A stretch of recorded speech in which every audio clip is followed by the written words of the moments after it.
El viento mece las hierbas en las laderas de los Urales, los ríos llevan sus aguas a través de los siglos. Y en el mismo corazón de Bashkiria vive una historia que tiene miles de años. Este es la epopeya Ural-Batir, uno de los mitos más antiguos de Eurasia. Es una historia sobre la lucha entre la luz y la oscuridad, sobre el origen del mundo, sobre cómo el ser humano reconoció su fuerza y la entregó al mundo.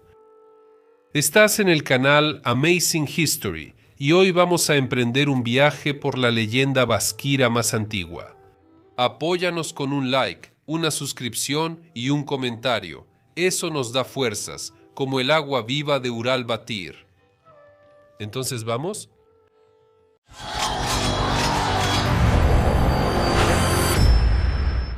La historia del texto registrado de la epopeya comienza hace poco más de 100 años.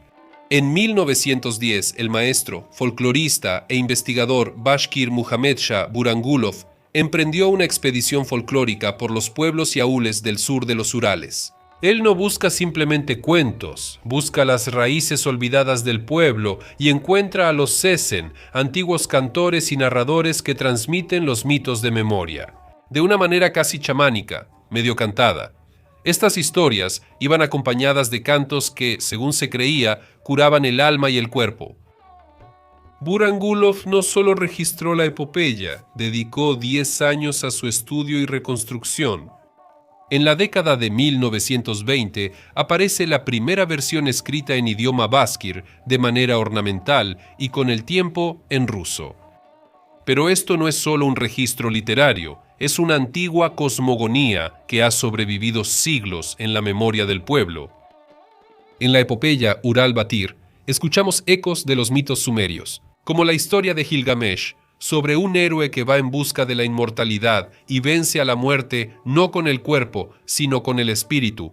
Como en Enuma Elish o en el Mahabharata, en Ural-Batir, la vida surge a través de la lucha contra el caos. Y de los cuerpos de los monstruos derrotados surge la propia tierra. Montañas, ríos, cuevas, todo en el paisaje bashkir lleva los nombres de los héroes. Así, por ejemplo, los ríos Nugush, Agidel, la montaña Yamantau, especialmente la cueva Shulgantash, todavía está relacionada con la mitología de la epopeya. En las paredes de Shulgantash, por cierto, los científicos encontraron pinturas rupestres que datan del 15º milenio antes de nuestra era. Es simbólico, ¿no crees? Pero Ural-Batir no es solo un texto, era una iniciación. Los jóvenes que entraban en la vida adulta debían saberlo de memoria, vivirlo como un camino interior del héroe. Hoy, cuando leemos o escuchamos esta epopeya, nosotros, al igual que el propio Ural, vamos por el camino de la elección, entre la oscuridad y la luz, entre el egoísmo y el sacrificio, entre la muerte y la verdadera vida. Si alguien dice que esto es solo un cuento bonito, yo responderé que todas las grandes verdades empezaron como mitos. Y ahora, atención. Estamos en un mundo primigenio, donde aún no había ciudades, no había nombres y ni siquiera existía la muerte misma.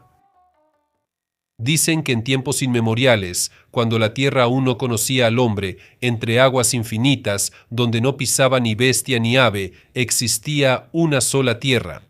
Una tierra rodeada de mares, escondida del mundo. En esa tierra vivían 2 espíritus, Jan Verde, el que da la vida, y Jan Vika, el alma del mundo.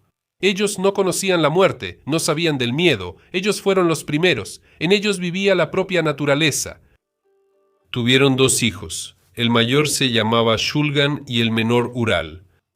Los hermanos crecieron como la luz y la sombra, como el fuego y el agua, como 2 caras de una misma alma. Desde pequeños eran diferentes. Shulgan era tormenta, impulso, fuego, se sentía atraído por lo prohibido, ansiaba poder, quería ser el primero, mientras que Ural era tranquilo como una roca, silencioso como un arroyo, escuchaba, aprendía y reflexionaba. Jan Verde y su familia viven fuera del tiempo en un lugar donde no existe la muerte. En lugar de cazar, utilizan un método antiguo y arcaico para conseguir alimento. No matan a los animales por completo. Extraen la sangre de los animales herbívoros usando sanguijuelas, la secan y hacen una bebida con ella. Es una forma de coexistencia simbiótica con la naturaleza, libre de crueldad. Sin embargo, incluso en este mundo inmortal existe el principio de un tabú sagrado. Los niños no pueden beber esa sangre. Jan Verde les decía a sus hijos: beban agua de manantial, pero no toquen esa sangre. Eso no es alimento, es conocimiento, es poder y es una maldición. Pero un día, cuando los padres se fueron al bosque, Shulgan dijo: si la sangre es tan sagrada, ¿por qué no nos la dan? ¿Qué pasará si tomo solo una gota? Ural responde: no la tocaré hasta que yo mismo entienda qué es la muerte, hasta que descubra si realmente existe. Shulgan bebe de todos modos. Así se rompió la antigua prohibición. Así la muerte volvió de nuevo a este mundo. Lo que fue desterrado hace siglos regresó por la soberbia. Cuando su padre se entere de lo sucedido, levantará el bastón para castigar a Shulgan. Pero Ural lo detuvo. Este estanque era la rama en la que cantaban los pájaros. ¿Quieres que la muerte entre en nuestro mundo? Él defendió a su hermano por primera vez, pero no por su falta, sino por compasión, por armonía. Así fue como los hermanos por primera vez empezaron a actuar de manera distinta. Desde entonces pasaron años, los hermanos crecieron, se fortalecieron físicamente, pero se distanciaron en espíritu. Shulgan seguía siendo ambicioso e impaciente, mientras que Ural era callado y reflexivo. Un día salieron de cacería. En el bosque espeso, entre el follaje, brilló un ala blanca. Cayó en sus redes un cisne blanco, una criatura pura de otro mundo. Ella no se resistía, solo miraba, como si entendiera que su destino estaba en sus manos. Shulgan levantó el cuchillo para rematar al ave, pero el cisne de repente habló con voz humana. Soy Jumai, hija de Samrau, el rey de todas las aves. Mi madre es el sol. Desde mi nacimiento fui bañada con agua viva y por eso soy inmortal. Déjenme ir y les mostraré el camino hacia esa agua. Shulgan de todos modos no le creyó y quiso matar al pájaro, pero Ural le creyó de todo corazón. Él deja ir al pájaro, que se eleva al cielo, batiendo sus alas como una señal. Shulgan maldice el momento, ve en esto una debilidad, mientras que Ural siente que fue un momento decisivo del destino. Así fue como Jumai entró en su vida, no como un trofeo, no como una recompensa, sino como un llamado del cielo, como la imagen de aquello por lo que ahora vive. Por la noche, junto a la fogata, los padres escuchan la historia de Ural. Se dan cuenta de que sus hijos nunca encontraron el camino hacia el manantial vivo. Entonces Jan Verde decide enviar a sus hijos en busca de la fuente vivificadora. Los hermanos dejaron la casa paterna, tenían que encontrar la fuente viva, el agua que vence a la muerte. No por la inmortalidad para ellos mismos, sino para salvar al mundo. En el camino se encontraron con un anciano que estaba en una encrucijada, donde un camino llevaba al sufrimiento y el otro al placer. Y dijo el anciano: delante de ustedes hay dos caminos. El de la izquierda es fácil y alegre. Allí no hay dolor, no hay miedo. Las ovejas pastan junto a los lobos. Nadie conoce el mal y por eso no conocen el bien. El de la derecha es difícil. Está lleno de lágrimas, pero al final de él hay agua viva. Y aquel que llegue podrá cambiar el mundo entero. Shulgan, como hermano mayor, decide tomar el camino fácil, a un mundo donde no había dolor, pero tampoco había sentido. Ural, en cambio, tomó el camino difícil, a través de ríos, a través de bosques, a través del silencio, donde cada paso es una oración. Desde ese día, los hermanos ya no estuvieron juntos. Desde ese día, el camino de la luz y el camino de la oscuridad se separaron. Esta elección es un arquetipo universal. Cada héroe elige entre diferentes opciones, entre la ilusión y la verdad, como Ulises, como Gilgamesh. Ural atraviesa montañas y bosques hasta que llega al reino de Cátil, el señor de la sangre, el gobernante del miedo. Aquí, cada año, en honor al cumpleaños del rey, sacrificaban personas vivas. A la hija de Cátil se le permitía elegir un esposo entre los condenados. El rey elegía nuevos esclavos para sí mismo, y a los que no servían, los quemaba. Y todo esto en nombre de Tengri, pero sin una gota de fe. Subtítulos: La hija de Cátil camina entre las filas de prisioneros, observa, busca. Llega hasta Ural y de repente lo elige a él. Tú serás mi esposo. Te vi en mis sueños. ¿Eres mi salvación o mi perdición? Pero Ural se niega. No busco ni matrimonio ni gloria. Vine a luchar, no contra ti, contra la oscuridad. Si no quieres ser yerno, serás alimento. Y entonces él libera a su toro de batalla, una bestia enorme, más negra que la noche, que pisoteaba ciudades y devoraba vivos. Ural agarró al monstruo por los cuernos y lo lanzó al suelo. La tierra tembló, el toro se quedó quieto, y de su sangre se formó un río. ¡Mátenlo, todos, que muera! Pero ya era demasiado tarde. El pueblo, sencillo y humillado, se levantó, como si la luz rompiera la oscuridad, como si un manantial vivo brotara directamente de las piedras. La multitud derriba a la guardia. Ural agarra al villano y lo lanza lejos, más allá del horizonte. La gente llora, pero ahora lloran de alivio. Así fue como Ural ganó por primera vez. Pero no tomó el trono, siguió adelante, por su propio camino. Allí, donde incluso las águilas vuelan, en la cima del mundo, en la tierra celestial, vivía Samrau, el señor de las aves, aquel que era más antiguo que el sol, aquel cuyas plumas cosen las nubes. Con él están dos hijas, una es Aigelu, la hija de la luna. La segunda es Yumai, la hija del sol, esa misma que se convirtió en la estrella guía para Ural.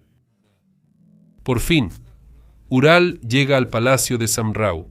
Vino sin ejército, sin ofrendas, solo con fe y su palabra. Y en ese momento, en otra parte del mundo, Shulgan, guiado por la envidia, vagaba en la oscuridad. En las profundidades de la tierra, bajo las montañas, donde nunca penetra el sol, se encontró con los Dibs, devoradores de vida. Criaturas que bebían sangre, que convirtieron el miedo en un arma. Su señor Azrak, el espíritu negro, la oscuridad primordial. Él era más antiguo que las montañas, más antiguo que la muerte, y Azrak le dio a Shulgan un báculo, un cetro de poder y destrucción. Eres digno del poder. Te mostraremos el camino, pero el precio es tu hermano.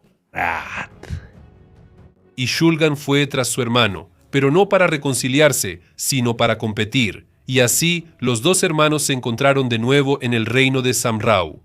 Umaya decide elegir esposo, pero no con el corazón, sino con hechos.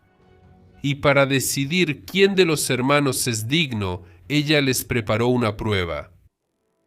Aquí está la piedra que ni entre 10 pueden mover. Quien la levante será digno de estar a mi lado. No por la sangre, sino por el espíritu. El primero en acercarse a la piedra es Shulgan. Está serio y tenso. Lo intenta, pero no puede. Grita y escupe. La piedra está como incrustada. Luego se acerca Ural. No dice nada. Respira hondo. Levanta la piedra y la lanza al cielo. La piedra desaparece entre las nubes. Un momento de silencio. Luego cae lejos hacia la tierra de los divos. El cielo se detuvo. Samrau se levantó del trono. Y Yumai sonrió. Mi elección está hecha. No saliste de la sangre, sino de la luz. Shulgan estaba furioso. Quería llevárselo todo, pero no obtuvo nada. Se va con odio en el corazón.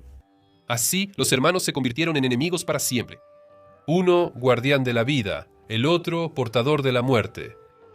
Jumai elige a Ural, y en esta unión se fusionan lo terrenal y lo celestial, la razón y la voluntad, la mujer y el hombre. Su amor no es carnal, es sagrado. Asart.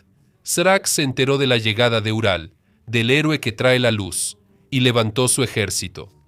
Millones de divos, lobos, hombres lobo, gusanos y demonios salieron de las cuevas. Y comenzó la gran batalla. De un lado Shulgan y los divos, del otro lado Ural, montado en el caballo blanco alado Agbusade. Detrás de él los pueblos liberados, animales, aves. En el cielo, Humai en forma de cisne. Locura, locura, como si la propia naturaleza se hubiera levantado tras él. Él no avanzaba como un guerrero, sino como un mensajero del mundo de los vivos. La batalla fue larga, la tierra gemía, los ríos hervían, el cielo temblaba. Y entonces, de la oscuridad, salió aquel que alguna vez fue hermano, Shulgan. Él ya no era humano, se había vuelto semejante a los Dips, su rostro era duro, sus ojos vacíos.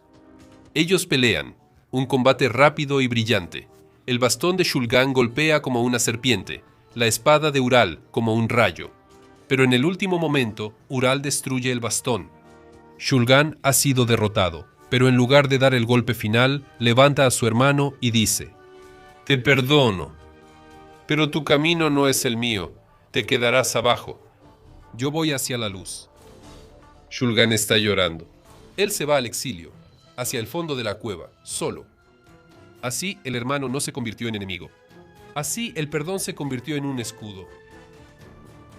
Y entonces salió Azrak, aquel que no conocía el tiempo, aquel que era la misma muerte.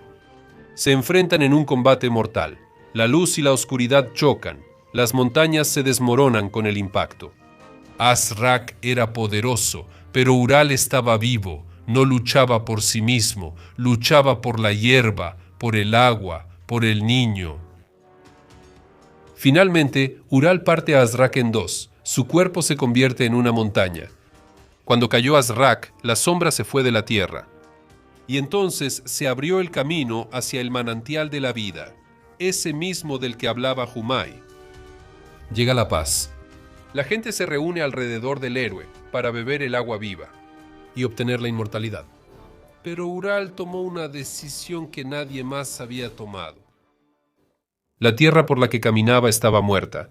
El mal le había quitado la humedad, no crecía la hierba, los animales no cantaban, y el sol brillaba débilmente.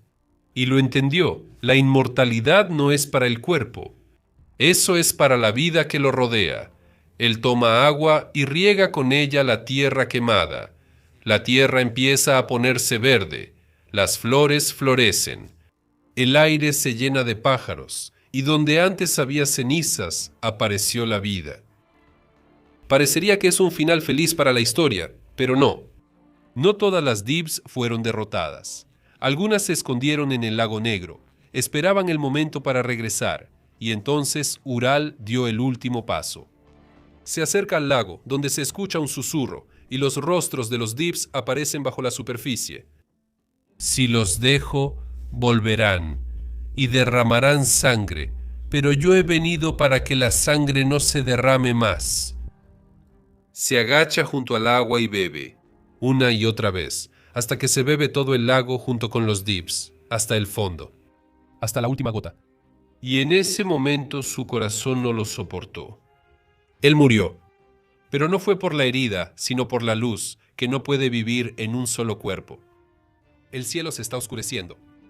De repente, Humai aparece entre las nubes. Vuela, cortando el aire como una flecha dorada. Ella desciende cerca. Se convierte en una chica, toca su rostro y susurra. Ural, no me esperaste. Quería estar a tu lado, pero te fuiste a un lugar donde ni siquiera el amor puede llegar. Ya no seré humana, no llevaré una corona, no construiré una casa, seguiré siendo un cisne, una viajera eterna, la guardiana de tu memoria. Humai vuelve a tomar la forma de un ave, sus alas se despliegan, la luz de ellas ilumina la tierra, y ella alzó el vuelo. Voló en círculo alrededor del lugar donde yacía Ural, y desapareció en el cielo, dejando solo una pluma que descendió lentamente sobre su pecho. Y entonces la tierra lo recibió, y de su cuerpo crecieron montañas. Así aparecieron los Uraltau, montañas que guardan el aliento del héroe. Sus huesos se convirtieron en piedra, el recipiente de su espíritu en lagos, su voz en viento. Así murió el héroe. Así nació. Epopeya. Ural-Batir no se volvió inmortal, se convirtió en tierra, se convirtió en pueblo. Y cada persona que camina por estas montañas lleva consigo una parte de aquel que venció a la muerte. Bueno, eso es todo de mi parte. Espero que les haya gustado el video. Escriban en los comentarios sobre qué otras epopeyas quieren que hagamos un video. Adiós a todos.